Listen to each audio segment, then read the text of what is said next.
Hi dear students, today we are discussing about the liquidation of a company. Who is the liquidator and what are the duties and powers of the liquidator? ഇപ്പോൾ കഴിഞ്ഞ വീഡിയോയിൽ നമ്മൾ എന്താണ് winding up, എന്താണ് different modes of winding up and compulsory winding up, ഏതെല്ലാം സർക്കംസ്റ്റാൻസസിലാണ് compulsory winding up, അതേപോലെ ആർക്കൊക്കെയാണ് winding അപ്പിന് വേണ്ടി പെറ്റീഷൻ കൊടുക്കുക എന്നുള്ളത് ഒക്കെയാണ് ഡിസ്കസ് ചെയ്തത്. അപ്പോൾ അതിൻ്റെ ഒരു കണ്ടിന്യൂഷനാണ്. അപ്പോൾ സാധാരണ ഏതെങ്കിലും ഒരു വ്യക്തി കോടതിയിൽ വൈൻഡിങ് അപ്പിന് വേണ്ടി പെറ്റീഷൻ കൊടുത്തു കഴിഞ്ഞ് കഴിഞ്ഞാൽ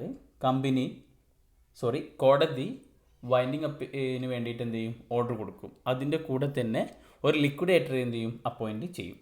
അപ്പോൾ ആരാണ് ലിക്വിഡേറ്റർ? അപ്പോൾ കമ്പനിയുടെ വൈൻഡിങ് അപ്പിൻ്റെ സമയത്ത് കമ്പനിയുടെ അഫയേഴ്സ് കൈകാര്യം ചെയ്യാൻ വേണ്ടി അപ്പോയിൻറ്റ് ചെയ്യുന്ന ആളാണ് liquidator. The liquidator is a person who helps the tribunal to complete the liquidation proceedings. അപ്പോൾ എന്താണ് ലിക്വിഡേഷൻ പ്രൊസീഡിങ്സ്? മെയിനായിട്ട് അസറ്റ് വിൽക്കുക, അസറ്റ് വിറ്റ് കിട്ടിയ കാശ് കൊണ്ട് ലാബിലിറ്റീസ് എന്ത് ചെയ്യുക, പേ ഓഫ് ചെയ്യുക. അതുപോലെ തന്നെ എന്തെങ്കിലും സർപ്ലസ് ഉണ്ടെങ്കിൽ മെമ്പേഴ്സിന് എന്ത് ചെയ്യുക, അത് വീതിച്ച് കൊടുക്കുക. അപ്പോൾ ഇതാണ് ലിക്വിഡേറ്റർ.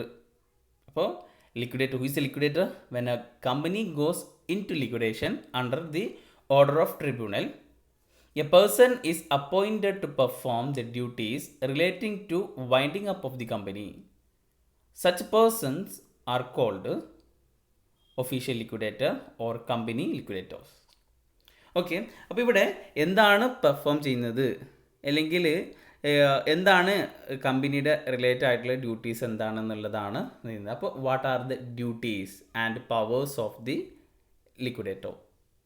അപ്പോൾ നമുക്ക് അടുത്തിട്ട് ഡിസ്കസ് ചെയ്യുന്നതിന് മുന്നേ ലിക്വിഡേറ്ററെ അപ്പോയിൻറ്റ് ചെയ്യുന്നത്, ഇപ്പോൾ ട്രിബ്യൂണലിൽ ഒരു ഓർഡർ ഇട്ട് കഴിഞ്ഞ് കഴിഞ്ഞാൽ ലിക്വിഡേറ്റർ എന്ത് ചെയ്യും, ട്രിബ്യൂണലിൽ അപ്പോയിൻറ്റ് ചെയ്യും.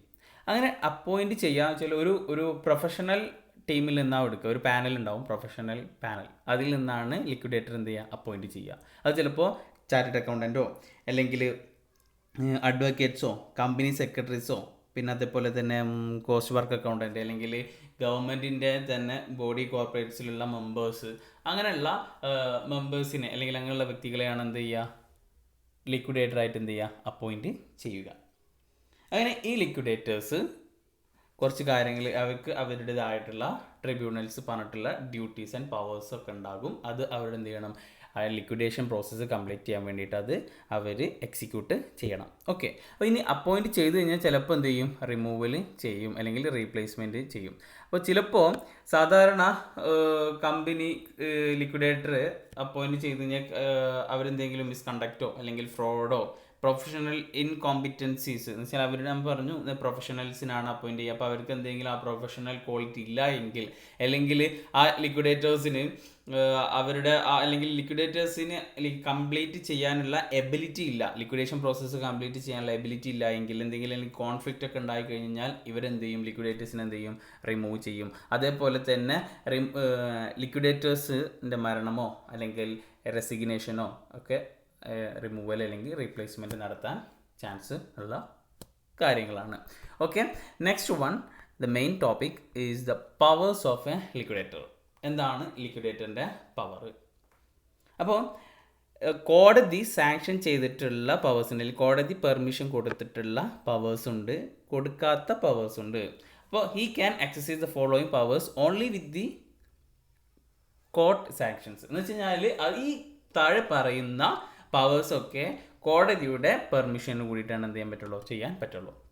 അതിൽ first one, to institute or defend any suit, prosecution or other legal proceeding, civil or criminal in the name of the company. എന്ന് വെച്ച് കഴിഞ്ഞാൽ ഇപ്പോൾ കമ്പനിയുടെ കേസിൽ കമ്പനീൻ്റെ പേരിൽ എന്തെങ്കിലും കേസോ അതല്ല എന്തെങ്കിലും ലീഗൽ പ്രൊസീഡിങ്സോ ഒക്കെ നടക്കുന്നുണ്ടെങ്കിൽ അത് കമ്പനിയുടെ ബിഹാഫിൽ ലിക്വിഡേറ്റർ എന്ത് ചെയ്യണം, ആക്ട് ചെയ്യണം, അത് എക്സിക്യൂട്ട് ചെയ്യണം, അത് ഏറ്റെടുക്കണം. Okay, next one, to carry on the business of the company. അപ്പോൾ വൈൻഡിങ് അപ്പ്, കമ്പനിയുടെ വൈൻഡിങ് അപ്പ് കംപ്ലീറ്റ് ചെയ്യാൻ വേണ്ടിയിട്ട് ചിലപ്പോൾ ബിസിനസ് എന്ത് ചെയ്യേണ്ടി വരും, ക്യാരി ചെയ്യേണ്ടത് അത്യാവശ്യമായിട്ട് വരും. അപ്പോൾ ആ സമയത്ത് കമ്പനിയുടെ ബിസിനസ് എന്ത് ചെയ്യണം, ക്യാരി ചെയ്യണം. Okay, to sell the immovable property and actionable claims of the company by public auction or private contract with the powers to transfer the whole thereof to any person or body corporate. കമ്പനിയുടെ immovable പ്രോപ്പർട്ടിയും movable പ്രോപ്പർട്ടിയും ഒക്കെ എന്ത് ചെയ്യുക, actionable claims ഒക്കെ എന്ത് ചെയ്യുക, വിൽക്കുക. Okay, എന്നിട്ട് അത് ഓപ്ഷനിൽ വിൽക്കുക അല്ലെങ്കിൽ പ്രൈവറ്റ് കോൺട്രാക്റ്റിൽ എന്ത് ചെയ്ത് വിൽക്കുക എന്നുള്ളതാണ്. Next point, to appoint an advocate, attorney or pleader entitled to appear before the court assist to him in the performance of his duties. ഇപ്പോൾ എന്തെങ്കിലും ഇപ്പോൾ ലിക്വിഡേറ്ററിന് ആരെങ്കിലും അസിസ്റ്റൻസ് ആവശ്യമായി വന്നു, അഡ്വക്കേറ്റിൻ്റെയോ അല്ലെങ്കിൽ അറ്റോർണിയുടെയോ ആരെങ്കിലുടെയും ആവശ്യമായിട്ട് വന്നു കഴിഞ്ഞ് കഴിഞ്ഞാൽ ഏതെങ്കിലും കേസോ അല്ലെങ്കിൽ ചിലപ്പോൾ കമ്പനിയുടേതായിട്ടുള്ള കേസുകൾ ഉണ്ടാകും, അത് മൂവ് ചെയ്യാൻ വേണ്ടിയിട്ട് അല്ലാതെ അത് പ്രൊസീഡ് ചെയ്യാൻ വേണ്ടിയിട്ട് അപ്പോൾ ആരെങ്കിലെയും അപ്പോയിൻറ്റ് ചെയ്യേണ്ടി വരും. അങ്ങനെയുള്ള സമയത്ത് എന്ത് ചെയ്യാം, ലിക്വിഡേറ്ററിനെ അപ്പോയിൻറ്റ് ചെയ്യാം with permission of court. Okay, next, to compromise calls ഡെപ്റ്റ് and other liabilities with the contributories or debtors and to take any securities in discharge of any such claims and give a complete discharge in respect of thereof. ശരി, നമ്മൾ നേരത്തെ പറഞ്ഞു അസറ്റൊക്കെ എന്ത് ചെയ്യുക, movable പ്രോപ്പർട്ടിയും വിൽക്കുക, എന്നിട്ട് എല്ലാ ഡെപ്റ്റും ലാബിലിറ്റീസും ഒക്കെ എന്ത് ചെയ്യുക, കൊടുത്ത് വീട്ടുക എന്നുള്ളതാണ്. ഓക്കെ, അപ്പോൾ ഇതാണ് കോടതിയുടെ പെർമിഷനോട് കൂടിയിട്ട് ചെയ്യുന്ന powers. And he can exercise, next one, he can exercise the following power without obtaining the court sanctions. അപ്പോൾ കോടതിയുടെ പെർമിഷൻ ഇല്ലാതെയും എന്ത് ചെയ്യുക, അദ്ദേഹത്തിന് കുറച്ച് ലിക്വിഡേറ്ററിൻ്റെ കുറിച്ചുള്ള കുറച്ച് പവേഴ്സ് ഉണ്ട്, അതാണ് ചെയ്യുന്നത്. First one, to do act all acts and to execute on behalf of the company all deeds received and other document for the purpose to use when necessary the company seal. Okay, ഇപ്പോൾ കമ്പനിയുടെ ഏതെങ്കിലും ഡോക്യുമെൻറ്റോ അല്ലെങ്കിൽ ഡീഡൊക്കെ execute ചെയ്യാൻ വേണ്ടിയിട്ട് ചിലപ്പോൾ company seal എന്ത് ചെയ്യേണ്ടി വരും, അത് വെക്കേണ്ടി വരും. അപ്പോൾ അങ്ങനത്തെ സമയത്ത് കമ്പനിയുടെ സീൽ കൈകാര്യം ചെയ്യാനുള്ള പവേഴ്സ് ആർക്കുണ്ട്, ലിക്വിഡേറ്ററിനുണ്ട്. Next one, to inspect the record and return of the company on the file of the registrar without payment of any ഫീ.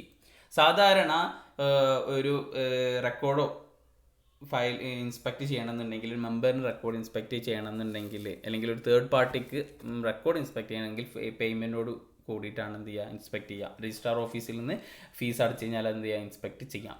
പക്ഷേ ലിക്വിഡേറ്ററിനെ സംബന്ധിച്ചിടത്തോളം കമ്പനിയുടെ റെക്കോർഡ്സും റിട്ടേൺസും ഒക്കെ രജിസ്ട്രാർ ഓഫീസിൽ നിന്ന് ഒരു ഫീസും കൂടാതെ എന്ത് ചെയ്യാം, ഇൻസ്പെക്ട് ചെയ്യാനുള്ള പവേഴ്സ് ഉണ്ട്. Next one, to prove rank and claim the insolvency of any contributors for any balance against his estate. അപ്പോൾ എന്തെങ്കിലും അവർക്കിപ്പോൾ ആർക്കെങ്കിലും എന്തെങ്കിലും ലാബിലിറ്റീസ് പേ ഓഫ് ചെയ്യാണെന്നുണ്ടെങ്കിൽ അവരുടെ ആ റാങ്ക് ആർക്കൊക്കെയാണ് ആദ്യം കൊടുക്കുക, ആർക്കൊക്കെയാണ് ഏറ്റവും കൂടുതൽ കൊടുക്കാനുള്ളത് എന്നുള്ള ലാബിലിറ്റീസിൻ്റെ റാങ്ക് ഓർഡറൊക്കെ എന്ത് ചെയ്യുക, ക്രിയേറ്റ് ചെയ്യുക. Next, to draw, accept, make, endorse any bill of exchange on behalf of the company. ഇപ്പോൾ ചെക്കോ അതെല്ലാം ബിൽ ഓഫ് എക്സ്ചേഞ്ചോ പ്രൊമിസറി നോട്ടൊക്കെ ഉണ്ടെങ്കിൽ അത് ഡ്രോ ചെയ്യുകയോ അല്ലെങ്കിൽ എൻഡോസ് ചെയ്യാനുള്ള പവേഴ്സൊക്കെ ലിക്വിഡേറ്ററിനുണ്ട്. To appoint an agent to do any business which the liquidator is unable to do himself. സ്വന്തമായിട്ട് ചിലപ്പോൾ എല്ലാ കാര്യങ്ങളും ലിക്വിഡേറ്ററിന് ചിലപ്പോൾ ഒറ്റയ്ക്ക് ചെയ്യാൻ പറ്റാത്ത സിറ്റുവേഷനിൽ ലിക്വിഡേറ്ററിന് വേണമെന്നുണ്ടെങ്കിൽ ഏജൻറ്റിനെ എന്ത് ചെയ്യാം, വെക്കാം അല്ലേ. ഏതെങ്കിലും പ്രൊഫഷണൽ CA അങ്ങനെയുള്ള ആൾക്കാരൊക്കെ എന്ത് ചെയ്യാം, ലിക്വിഡേറ്ററിന് അപ്പോയിൻറ്റ് ചെയ്യാം. Okay, next one, duties of A liquidator. First one, file A declaration. Okay, file A declaration. Okay, ഇതിൽ ഒരു ലിക്വിഡേറ്ററിനെ അപ്പോയിൻറ്റ് ചെയ്ത് കഴിഞ്ഞാൽ he has to file declaration in prescribed form to tribunal within 7 days. അപ്പോൾ അദ്ദേഹം അത് interest ഉണ്ടോ അല്ലെങ്കിൽ interest ഇല്ലേ എന്നുള്ള ഒരു ഡിക്ലറേഷന് ആർക്ക് സബ്മിറ്റ് ചെയ്യണം, ട്രിബ്യൂണലിന് സബ്മിറ്റ് ചെയ്യണം വിത്തിൻ 7 days. അപ്പോൾ ലിക്വിഡേറ്ററിന് അപ്പോയിൻറ്റ് ചെയ്യാനുള്ള ഓർഡർ കൊടുത്തു കഴിഞ്ഞാൽ ലിക്വിഡേറ്റർ 7 days ഉള്ളിൽ ആ ഒരു ഡിക്ലറേഷന് എന്ത് ചെയ്യണം, കൊടുക്കണം, ട്രിബ്യൂണലിന് കൊടുക്കണം. അതും 7 ദിവസത്തിനുള്ളിൽ കൊടുക്കണം. Okay, next one, constitute A winding up committee. ഒരു വൈൻഡിങ് അപ്പ് കമ്മിറ്റി എന്ത് ചെയ്യുക, ക്രിയേറ്റ് ചെയ്യുക. 3 മെമ്പേഴ്സുള്ള മിനിമം 3 മെമ്പേഴ്സുള്ള ഒരു വൈൻഡിങ് അപ്പ് കമ്മിറ്റി എന്ത് ചെയ്യുക, ക്രിയേറ്റ് ചെയ്യുക. അതും വിത്തിൻ 3 വീക്സിനുള്ളിൽ എന്ത് ചെയ്യണം, ക്രിയേറ്റ് ചെയ്യണം. ഇതൊക്കെ ലിക്വിഡേറ്ററിൻ്റെ ഡ്യൂട്ടീസാണ്. Next one, submit the preliminary report.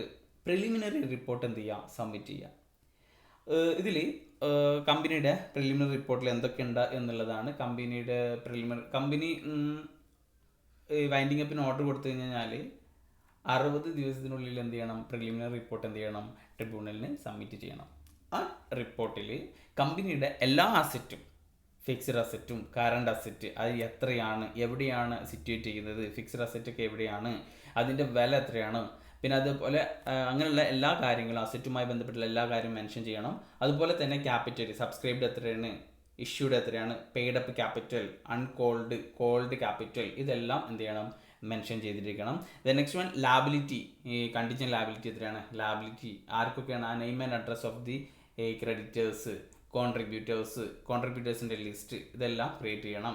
അതുപോലെ തന്നെ അതിന് ഡെപ്റ്റേഴ്സ് ഉണ്ടെങ്കിൽ അവരുടെ നെയിം ആൻഡ് അഡ്രസ്സ്, ആർക്കെങ്കിലും കമ്പനി എന്തെങ്കിലും ഗ്യാരണ്ടി കൊടുക്കാൻ ഉദ്ദേശിച്ചിട്ടുണ്ടെങ്കിൽ, ഗ്യാരണ്ടി ഉണ്ടെങ്കിൽ കമ്പനിയുടെ പേരിൽ ഗ്യാരണ്ടി ഉണ്ടെങ്കിൽ അതും എന്ത് ചെയ്യണം, മെൻഷൻ ചെയ്തിരിക്കണം. കമ്പനിയുടെ സബ്സിഡറി കമ്പനി ഉണ്ടോ, ഹോൾഡിംഗ് കമ്പനി ഉണ്ടോ, അല്ലെങ്കിൽ ലീഗൽ കേസ് ഉണ്ടോ, അല്ലെങ്കിൽ കമ്പനിക്ക് വേറെ ഏതെങ്കിലും കമ്പനിയുമായിട്ടോ അല്ലെങ്കിൽ തേർഡ് പാർട്ടീസുമായിട്ട് കോൺട്രാക്റ്റ് ഉണ്ട് എങ്കിൽ അതെല്ലാം മെൻഷൻ ചെയ്തിട്ടുള്ള ഒരു പ്രിലിമിനറി റിപ്പോർട്ട് ആർക്ക് സബ്മിറ്റ് ചെയ്യണം, ട്രിബ്യൂണലിന് സബ്മിറ്റ് ചെയ്യണം.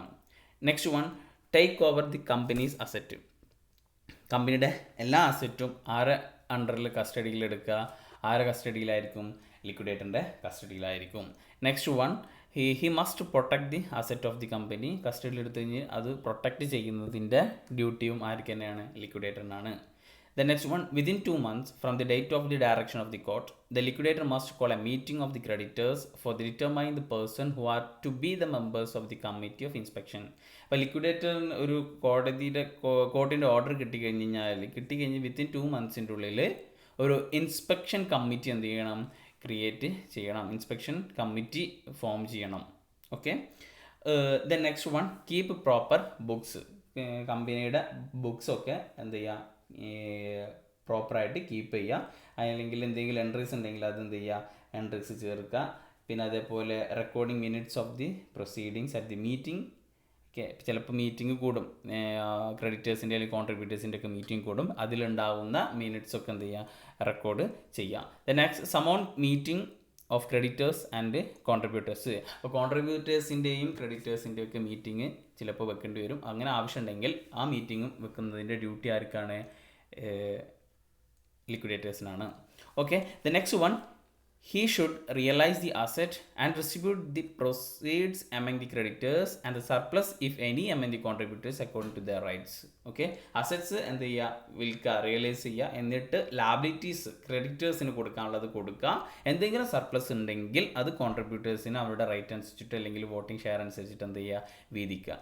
The next one, submission of statement of affairs of the കമ്പനിയുടെ സ്റ്റേറ്റ്മെൻറ്റ് ഓഫ് അഫയേഴ്സ് എന്ത് ചെയ്യുക, സബ്മിറ്റ് ചെയ്യുക എന്നുള്ളതാണ് ഈ ആരുടെ, ലിക്വിഡേറ്റേഴ്സിൻ്റെ ഡ്യൂട്ടീസ് എന്ന് പറഞ്ഞു കഴിഞ്ഞാൽ. അപ്പോൾ statement of affairs of the കമ്പനിയിൽ എന്തൊക്കെ മെൻഷൻ ഉണ്ടാവാം, എന്തൊക്കെയാണ് അതിൽ ഉണ്ടാവുന്ന കണ്ടന്റ് എന്ന് വെച്ച് കഴിഞ്ഞാൽ, asset of the company stating separately all cash balance and negotiable securities, ഡെപ്റ്റ് and liabilities of the company, name and address of the and occupation of its creditors, stating separately the amount of secured and unsecured debt due to the company, and the names and address and occupation of the person from whom they are due, any other information required by official liquidators. അപ്പോൾ കമ്പനിയുടെ അസറ്റും അതുപോലെ ലാബിലിറ്റീസും അവരുടെ ഏതൊക്കെയാണ് asset, എത്രയാണ്, എങ്ങനെയാണെന്നുള്ള കാര്യങ്ങൾ, എല്ലാ കാര്യങ്ങളും എന്ത് ചെയ്യണം, ഈ പറഞ്ഞിട്ടുള്ള കാര്യങ്ങളൊക്കെ മെൻഷൻ ചെയ്തിട്ടുള്ള ഒരു സ്റ്റേറ്റ്മെൻറ്റ് ഓഫ് അഫയേഴ്സ് ട്രിബ്യൂണലിൽ എന്ത് ചെയ്യണം, ലാസ്റ്റ് സബ്മിറ്റ് ചെയ്യണം. അപ്പോൾ ഇതാണ് powers and duties of liquidators. അപ്പോൾ നമ്മളിവിടെ ലിക്വിഡേറ്റേഴ്സ് ആരാണെന്ന് ഡിസ്കസ് ചെയ്തു, അവരുടെ പവേഴ്സ് എന്താണെന്ന് ഡിസ്കസ് ചെയ്തു. പവേഴ്സ് രണ്ടായിട്ട് ക്ലാസിഫൈ ചെയ്തിട്ടുണ്ട്, വിത്ത് permission of court and without permission of court. Okay. Then duties of liquidators. Okay. അപ്പം നെക്സ്റ്റ് വീഡിയോയിൽ നമ്മൾ വോളണ്ടറി വൈൻഡിങ് അപ്പുമായിട്ട് എന്ത് ചെയ്യും, വരും. ഓക്കെ. Thank you.